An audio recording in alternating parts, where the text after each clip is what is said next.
Today is stay or go round two, looking at the defensive side of things for the Chargers and whether players like Kyzir White and Uchenna Nwosu should be back with the team in 2022.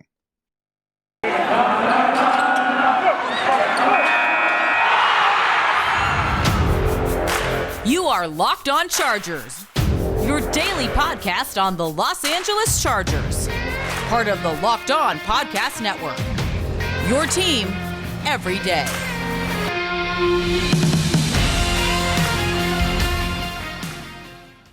What is up, and welcome into the Locked On Chargers podcast. I'm your host, Daniel Wade, joined as always by my co-host, David Drogemeyer, and we've been covering the Chargers over 6 seasons, but we're heading into our 5th as the host of the Locked On Chargers podcast, bringing you your team every day. Thank you guys for checking us out today, and as always, thank you for making us your first listen. And to make sure you never miss a show, go subscribe to the new Locked On Chargers YouTube channel and follow the show for free on all platforms wherever you get your podcasts from. But on today's show, we have a ton to get into because I appreciated everyone's support yesterday with that stay or go around one and all the comments and everything we got for that. A lot of good discussion. And I think there's even more discussion on the defensive side of things for the Chargers because you have free agents like Uchenna Nwosu, Kyzir White, and Justin Jones all headed into unrestricted free agency, and the Chargers will have some big decisions to make. And how many players do you want to bring back from a defense that was one of the worst in the league, right? But there's also some other guys that we have to get into, like Linval Joseph, like Chris Hayworth Jr., other big names. And we'll do our rapid fire round at the end with guys like Christian Covington, Ty Long, and some more. But today's episode is brought to you by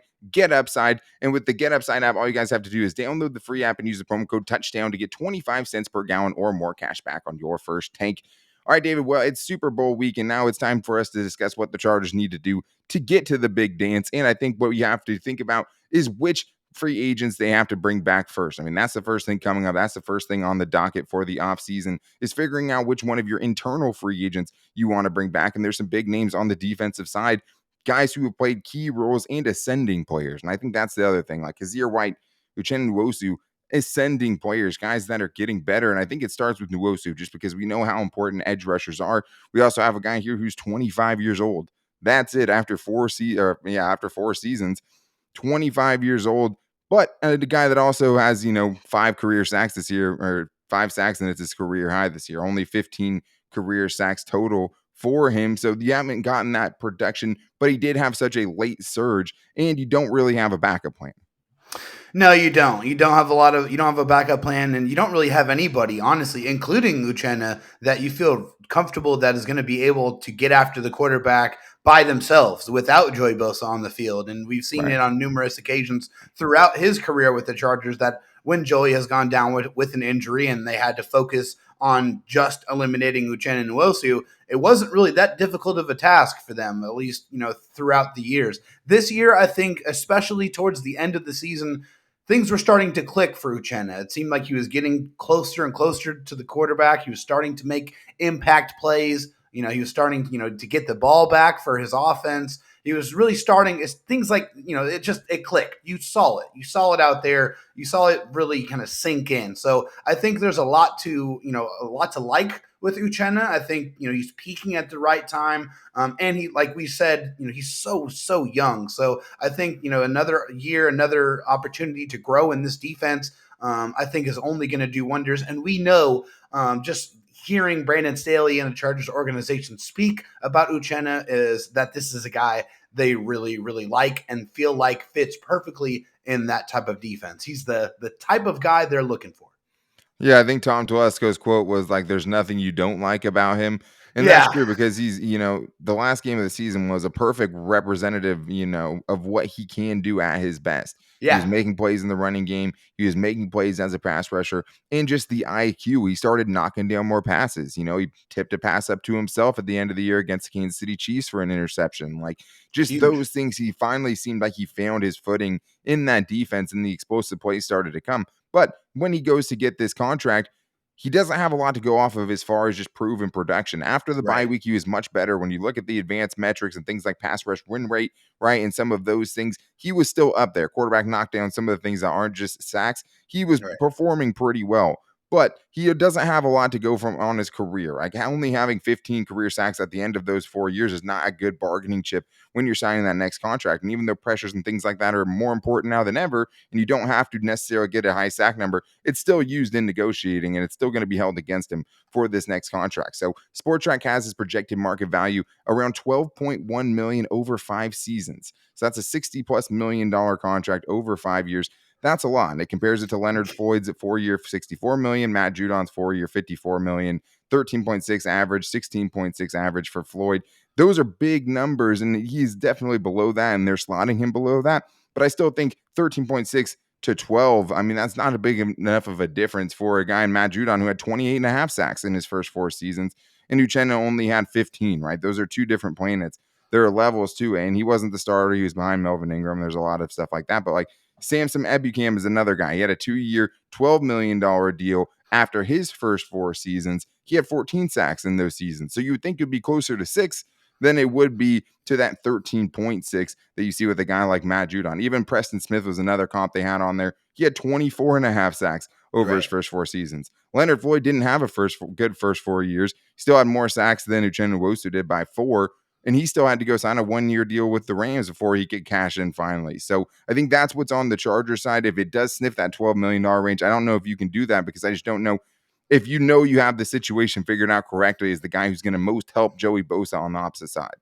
Yeah, I mean, just from what you've seen so far, it hasn't really been enough. But obviously, this year you're kind of going into this contract looking at what he can do for you, what he It's can a projection. project, right? What he can project to do for you long term. And like I said before, I still think that Uchenna has a lot of tools that you feel like you can definitely utilize. This is a guy who is physical, who's not afraid to tackle. He will set an edge for you. He can get after the quarterback. He has some pass rush moves.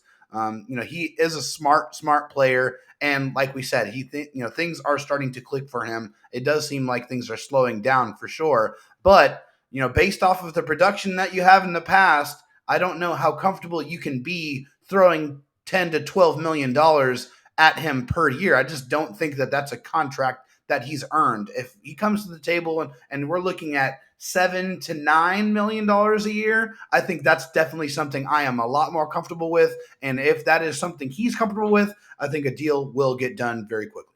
Yeah, I mean, for me, like if you could do some sort of, 3-year deal, even like a 2-year deal for maybe, 17 million, or you go Yeah. 3-year deal for like 26 million, give him a chance to raise his stock and cash in again before he gets close to Yeah, 30, give me because a he's 10 only plus sack 25. season. Give me a 10 Well, plus yeah. sack season, and then let's come back to the negotiating table and we'll see about getting that number augmented. Well, and the price then goes way up. But if you Sure. have him locked up for 3 years and now he starts his ascent and he's putting up double-digit sacks every year, then, Right. maybe he wants to hold out, because, that's a good problem to have either way. Yeah. But yeah, I mean, it's a stay for both of us for sure. Yeah. It Yeah. just, you It's a just stay. don't know what that price is going to end up looking like. But this is a tough one, David, because we also have Linval Joseph, who's 33, going on 34, obviously, and a guy who was still productive even at this point in his career. I thought Linval Joseph, even though he did have some struggles this year, was still solid. And I think it's just, do you want to keep bringing another guy like this back, another aging veteran, after you sign him to that initial 2-year deal? I don't necessarily think that the 2-year deal he signed was bad, but I also don't know if I'd advocate for another deal for him at this point. Yeah, I think that, Linval Joseph was the guy that you thought he was going to be. He came in, he did his job. He was physical in the running game. He was a hard object to move.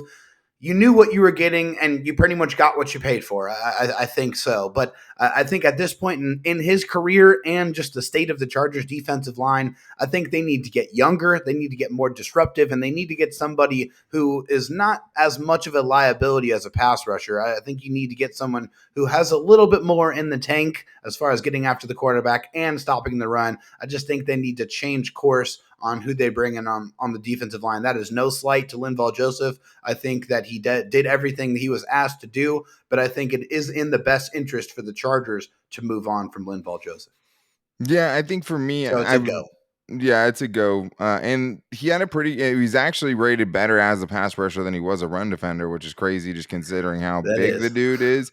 But he was actually pretty high as far as like run stop percentage when he's out there. How many percentage of the downs end in a tackle of his on running downs, right? Or when the Yeah. opponents run the ball. He was in the top third of the league, which at his age you will take, especially with how bad the Chargers run defense was. I mean, that's not a figure that scares you off by any means, but No. he was 72nd out of 81 defensive tackles in the average depth of target. So he just isn't living in the backfield Depth like of he was tackle. at Yeah. one point, right? That the depth of tackle, 3.3 yards down the field for a defensive tackle is pretty low down there out of the qualifying guys, Yeah, it means you're getting driven back.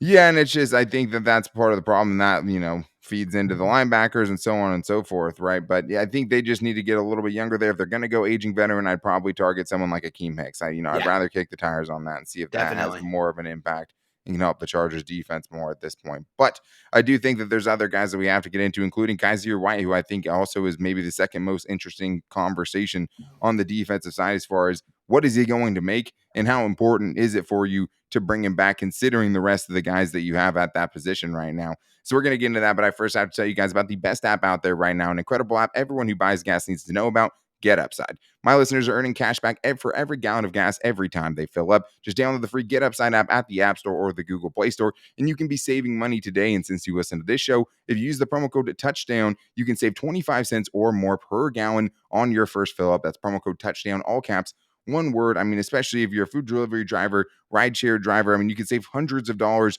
per year at the with the Get Upside app. And I mean, who just doesn't want to save money on gas? Like, it's such a no-brainer. If you're taking anything off, it's definitely a good thing. And with the promo code Touchdown, 25 cents or more per gallon on that first fill up. And there's no downside with Get Upside. You can get the money and the cash back right into your bank account. You can get it through PayPal. You can also get it through Amazon and other big gift card brands as well. Save money every time you're at the pump, and make sure to use the promo code Touchdown with the Get Upside app to get 25 cents or more per gallon on your first fill up.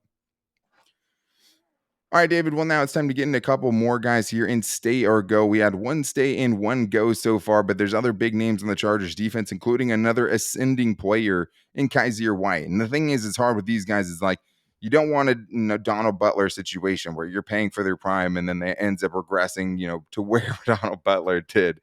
But at the same time, you don't want to overpay for an off-ball linebacker with one really good year of production. And I loved what Kyzir White did this year, especially since he was easily the Chargers' best linebacker. There's no question there. Oh, yeah. But the price tag is going to be important too, because I think in the grand scheme of things, Kyzir White is an above average linebacker. But does he want to get paid like an elite linebacker? And for the Chargers, an above average linebacker has more value because of what the rest of behind him is, right? Because the uncertainty with Drew Tranquil, the total struggles of Kenneth Murray, there's a lot there. So I think you're a little afraid that the Chargers will be like, oh, we have Drew Tranquil and Kenneth Murray, who we were still putting out there at the end of last season, right? And at the expense of someone and paying a Kyzir White. So David, when you look at this contract, are you going stay or go on a big time piece for the Chargers defense? Yeah, let me put this out here first and foremost. It's stay, okay? The Chargers don't have anyone else on the roster that they can really trust I to don't think play anyone middle doesn't want him linebacker. to stay, though. I mean, I think it's Yeah, just if people think that and the Chargers are also going to be willing to pay him. yeah, and also let me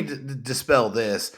Although the Chargers drafted Kenneth Murray in the first round, they're not dumb and they're not blind. Okay, they saw the struggles that he had out there this year. I think it doesn't take a very sharp individual to be able to see that. It Yeah, he was was a still gross out there difference. in that last game after all the struggles leading up to it, and they were playing him in that last game as if they hadn't seen all the struggles at the expense of Kyzir White, who they left on the sideline. I think Well, that's the reason you fear it.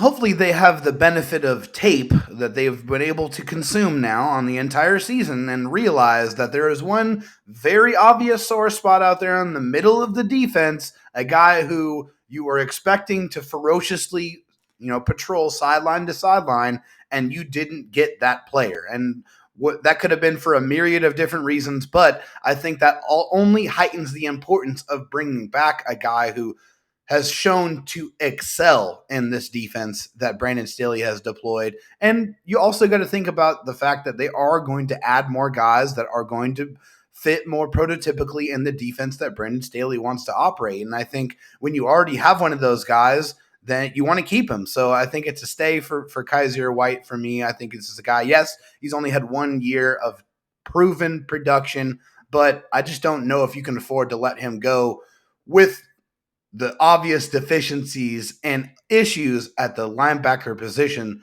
that are currently really kind of overtaking the Chargers right now. Yeah, I think the tough thing with the Chargers, I mean, Brandon Staley, even in his time in Los Angeles, I mean, was benching dudes who were, drafted much higher in favor of other dudes that weren't, right? Because they were playing Yeah. better. But he seemed to have two serious blind spots in 2021. One is Jerry Tillery on running downs, right? Yep. And the other one was Kenneth Murray, who he was still putting in at the end of the game and still saying he thinks he's their best man-to-man defender as a coverage linebacker when he's easily their worst coverage linebacker and Yeah. their worst run defender. I mean, we were Yeah. talking about Kyzir White, and what his percentages are. I mean, what his stats are. He's very, very good, especially if you compare him to Kenneth Murray, because if you're talking about missed tackles, he was seventh best, had the seventh high or lowest missed tackle rate, which is great. And he was 38th out of 67th in average depth of tackle, which has to do with the defensive tackles as well, and having them put into your lap because they're getting driven back. But when you're talking about Kenneth Murray, if you set the settings to any linebacker that had 100 run defense snaps in 2021, Kenneth Murray ranks 96th out of 97 A linebackers hundred in runs. average A depth hundred of run snaps tackle. is not a lot though either. I mean, that's what, 3 games maybe. I mean, that's No, no, yeah. way more than that. But that's with, I mean, Kenneth Murray was just over that. So that's where I had to put the threshold for him to Okay. play. Obviously, he did not play all the games this season, but with all of the guys who had as many as Kenneth Murray had, over 100 run defense snaps, there was 97 linebackers that did it. His average depth of tackle was the second worst out of Ouch. 97. So that's Oh, what I was trying to get out there. But I just think that it says a lot, but you don't have a lot behind Kyzir White, right. which puts the pressure more on you. I think it is a stay. It'll be interesting to see what that contract looks like, but it's hard to imagine what that linebacking unit looks like if he's not there. I think that's the scary Yeah, it's a part of it nightmare because scenario, you right? can't Yeah, bring all these guys back, and you also have to think about, are you able to add a bunch of other players? You got to bring in other talent in free agency if you're bringing all these guys back. So it's for easier sure. said than done. But this next guy, I think, is a pretty easy decision for the Chargers, and I'm not meaning that in a jaded way, but it's Chris Harris Jr. And this is a crazy stat for you, David. In the 11 game or 14 games that Chris Harris Jr. played, and he allowed 25 yards or less receiving in 11 of them. So only 3 games where he allowed more than 25 yards receiving.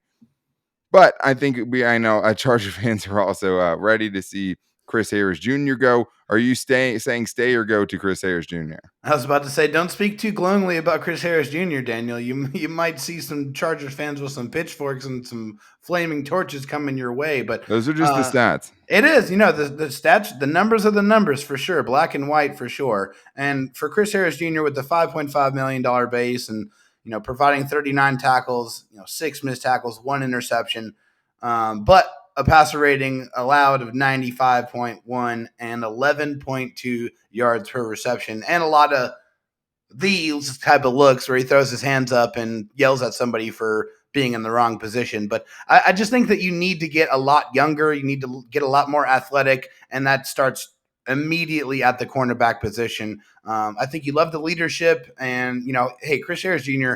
is probably a Hall of Fame player. I mean, he's one of the best undrafted cornerbacks in NFL history. Yeah. No disrespect to Chris Harris Jr., but the partnership, the business, relationship between Chris Harris Jr. and the Chargers that needs to come to an end.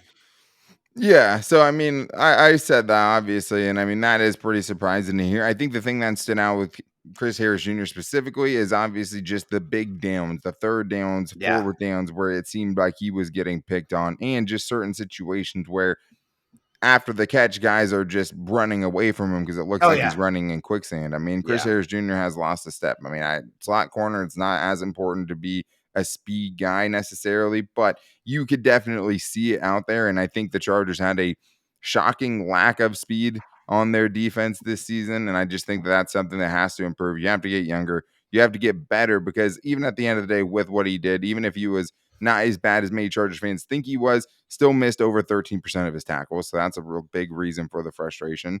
And just too many times getting beat in big situations. It seemed like he or Tavon Campbell, which ever one of them was out there for that week, was the guy that was getting targeted, and the guy, contributing to the Chargers being the worst third down defense in the NFL. And, it's all connected. The run defense is Yeah. connected to the secondary. When it's 3rd and 5s, it's harder to stop, obviously, than when you're able to get those stops on early downs. But still, it just wasn't good enough from Chris Harris Jr. Obviously, a great career guy. I was super excited about when they signed him, but I do think injuries slowed him down a little bit the last couple of years after he'd been so durable leading up to that. And I think at this point, the Chargers just need to invest in younger options and get deeper in the secondary altogether. But there's some other guys like Justin Jones, who was a pivotal part of the Chargers run defense, and that almost seems like a joke when it comes out of my mouth. And other guys we had to talk about in a rapid fire round of stay or go coming up right after this. But first, I need to tell you guys that the official betting sponsor of the Locked On Chargers podcast is BetOnline.net. BetOnline has you covered this season with more props, odds, and lines than ever before as football continues its march towards the playoffs with the big game coming up this weekend. BetOnline.net remains the best spot for all of your sports scores, podcasts, and news this season. And it's not just football. BetOnline has up-to-the-minute info on pro and college hoops, NHL, boxing, UFC, along with live real-time updates of current games. I mean, there's a lot going on this weekend. One of the best weekends to bet right now because you have the UFC fights on Saturday, a championship fight coming up this weekend with Israel Adesanya. I'm excited about that. I'll be getting some money in on betonline.net. And then the big game on Sunday, of course, as you're going to your parties, make sure you have some action on the game because it's just going to make it that much better. And the best place to do it is with betonline.net. BetOnline, where the game starts. All right, David. Well, now it's time to get into a couple more guys here before one more guy before our rapid fire round. And also make sure to check out all the Locked On podcasts that are at the Super Bowl this week for Super Week. Make sure you guys check out Locked On Rams, Locked On Bengals, and Locked On NFL. We're getting a bunch of great interviews on Radio Row right now at the Super Bowl in Los Angeles. But David, I think we have to start here with Justin Jones. And we had dropped the stats so many times, like the Chargers being like a full yard better in run defense when Justin Jones was on the field. You could tell even by the eye test, this was his best season yet. But he did also have some injuries. And I think that throws a little bit of a wrinkle into whether you want to bring him back because he did miss a good amount of games over the last few seasons, right? Missed 13 games over the last 3 seasons. This year, though, does have a career high with 3 sacks, but only has 4.5 for his career. So when you're looking at Justin Jones and obviously a defensive tackle group that was much maligned and a run defense that was much maligned, are you saying stay or go?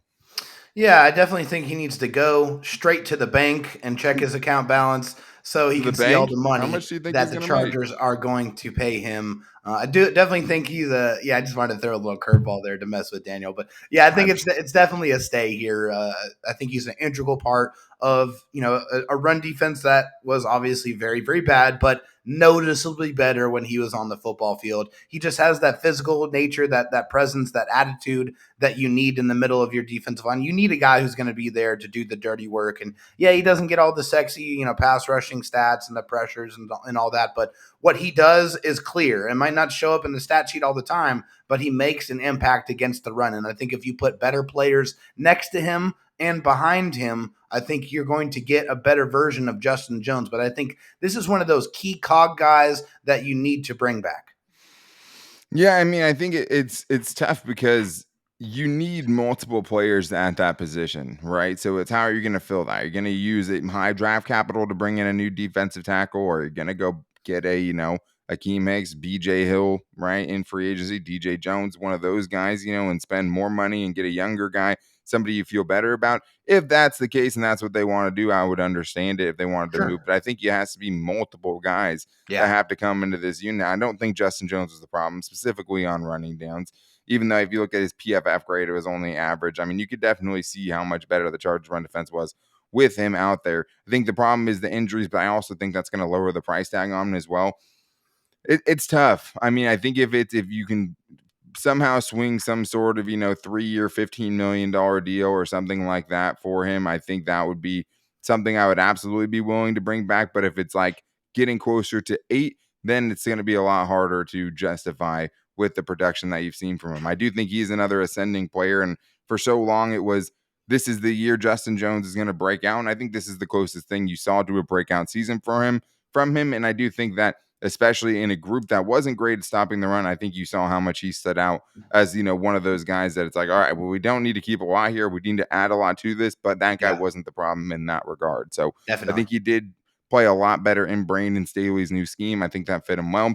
I think he paid it off with a career season for him, but I do think you need more, and I just don't think you can rely only on him. Like he can't be your highest paid defensive tackle. You probably have to go out and get someone even better than him for that unit to be a lot better. And you can say that about a lot of positions on the Chargers defense. But in general, I think it's a stay for Justin Jones. I'm excited to see what he can do if they bring him back. And you can tell how much that dude cares about the team just when he's talking to any kind of, press conference or anything like that. He's one of the dudes really has bought into Brandon Staley's philosophy. But David, now it's time for the rapid fire round because we have 5 more players to talk about here and not enough time to get into them. And I think it starts here with Kyler Fackrell, an edge rusher at the age of 30, David. What are the Chargers going to do with Kyler Fackrell? Stay or go? Yeah, I think for Kyler Fackrell, $1.5 million contract, not a lot of money, but he another guy who was dealing with injuries, so I thought he was solid. I think it was decent. I think it's not going to be a contract that's going to cost a lot of money, so I wouldn't mind bringing it back. I know this is the type of guy that Brandon Staley likes, so it wouldn't surprise me if he's back. So I'll go with stay. Oh, okay. I mean, I think it's go for me just because you're not going to cut Chris Rump more than likely, right? So Oh how yeah, many edge rushers are going to keep? Because if it's the same 4 edge rushers and you're bringing back Uchenna Nwosu, I don't know if that group is good enough, right? And I think where are you taking an edge rusher in the draft or something like that? So I would definitely say go, but it's not just because I didn't think he was a good player. I thought he was fine. I think it's crazy to think about the fact that through the first 5-6 weeks, him and Uchenna were like split time, and they were both playing about the same. Kyler Fackrell might have even been playing a little bit better, and then Uchenna turned it on later on in the season. But I do think it ends up being go because I do think I want to add something to that unit. I want to see something added to that unit to upgrade it a little bit. Christian Covington, I think another solid depth piece for the Chargers, but nothing spectacular. Hard to say that he really improved your run defense. Had a couple of big plays. Stay or go for you, David, on Christian Covington at age 28. yeah. Christian Covington was just okay for me. I mean, he was just another body as far as the rotation was concerned. So I mean, he didn't provide anything spectacular. So I think it's a go for me. Yeah, and I mean, okay is fine for a backup player. I just think that the Chargers really, I mean, the biggest problem in their run defense was Jerry Tillery easily, right? So Oh yeah, Justin Jones obviously balances that out a little bit with his run defense prowess, right? But it still needs to add somebody. So if Christian Covington is like the 4th or 5th guy, I just would rather give that spot to someone like Braden Fehoko on a more full-time basis. If you're just going to be a depth player, a guy that's going to help against the run, I think yeah, Fehoko has shown at least, in small samples that he can do that for and that he sure. plays the run very well. So that's where I'd rather go with. Let's go to Trey Marshall, a guy that was brought in after some injuries to help out on special teams at first, and then ended up getting on the field as a safety. So David, Trey Marshall, a defensive back, age 26, stay or go? Go. He didn't provide anything spectacular. Unfortunately for him, he had 9 tackles and he allowed 7 receptions on 9 targets, passer rating allowed of 118.8, 21.1 yards per reception. Yeah, no. Bye-bye. David's just a ruthless, cold-hearted killer. These men have families. Yeah, Trey Marshall, I mean, it was a guy that had connections with Brandon Staley, so I understood them bringing him in. I don't think they ever, thought he was going to get time at safety, or at least as much as he did, and it looked bad when he had to be out there. But I think that was just kind of a glaring spot on the Chargers roster that even going into the season, we said, hey, you're not very deep at safety considering Nazir Adderley and Derwin James have both missed time in the past. And they were not. And that depth was tested and that depth was exposed at points of this season. I don't think Trey Marshall helped that. So I think it is a go for Trey Marshall. I know it was more of a special teams player, but I don't know. I mean, I don't know if you're bringing him in just for that. I don't know if he's that, can separate himself that much just as a special teams player. But this is an important special teams player for the Chargers, and that is Ty Long, the punter, age 29 in April. Former CFL player Ty Long, who's also kicked field goals in the absence of Michael Badgley for like 9 weeks at one point, which was pretty cool. But David, I think this is a guy who is very in with the team, very much one of the guys, but also isn't potentially putting up the numbers you're seeing from the top punters around the league. He's not. It's really as simple as that. He's Stay or averaging go? 45 on his punts, no directional kicking, a lot more short punts than long punts, at least that I can remember. So honestly, I think this is a position the Chargers should look to upgrade, and I think it's go for me. I think they need to cut ties with Ty Long. Yeah, I mean, there's just not like a lot of those moments where you remember somebody like downing the ball inside the 5-yard line. Like Exactly. can't off the Or top of even my in the head. 20. Yeah, I mean, well, so that's a little different. I mean, it's tough because like the Chargers, once they get to midfield, it's like no one has any idea or any clue what they're going to do, but they're probably not True. going to punt. And that's a lot of the time when you're seeing guys pin teams back there. But I mean, the coverage hasn't been great, which hurts his net punting average. but just the overall, raw, gross punting statistics, he hasn't been anything special. He's near the bottom of the league as far as those stats go. If you can find someone that makes the punting position a weapon for you, I think that's the way you go. It'd be nice to have that as something Brandon Staley and the coaching staff could use. Like, hey, 4th and 12 here, but we're going to pin him on the 3-yard line, and that's going to be a lot better for us and help out our defense a little bit. You just weren't seeing a lot of that with Ty Long. The distance wasn't great. Just putting the ball inside the 20 or the 10 or the 5, David. Yeah, it Yeah. wasn't great. Not a lot of memorable moments there, but I like him as a guy.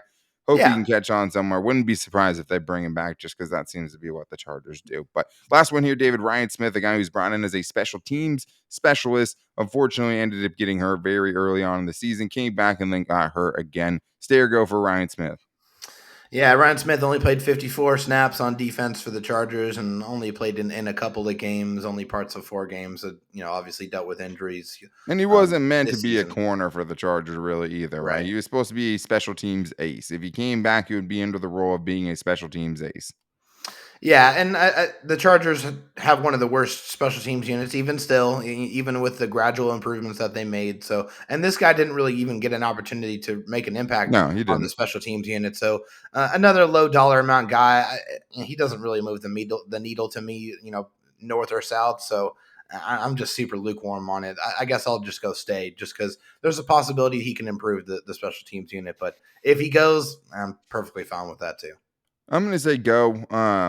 He was meant to be a specialist, and as a gunner, he was really good leading up to it. I think with new special teams coordinator Ryan Ficken, you let him have the opportunity. If he thinks there's a guy out there that can come in and make an impact as a gunner or just a pure special teams player, in the like Kasim Osgood used to be for Yeah, the Chargers or someone like that, where you just know he's going to go down there and make plays, or an be a Adrian demon, right? Phillips. Yeah, Yeah, I mean, if you think there's something like that, let him go find that player. I'm sure he has connections and guys maybe he would sure. target for that. So I think it's a go for Ryan Smith, but there's also, a lot of guys out there in free agency outside of the Chargers that are going to potentially make a difference for them if they decide to make a splash signing. So we'll continue to get through to all of those things throughout free agency. And on tomorrow's show, guys, make sure you're back with us because it's Fan Mail Friday. So if you want to get involved, make sure to call into the Locked On Chargers voicemail line at 323-524-7924 and try to keep it to about 30 to 45 seconds. That's a sweet spot. We will make sure we get that on for you. We'll also put a post out on Twitter at LockedOnLAC,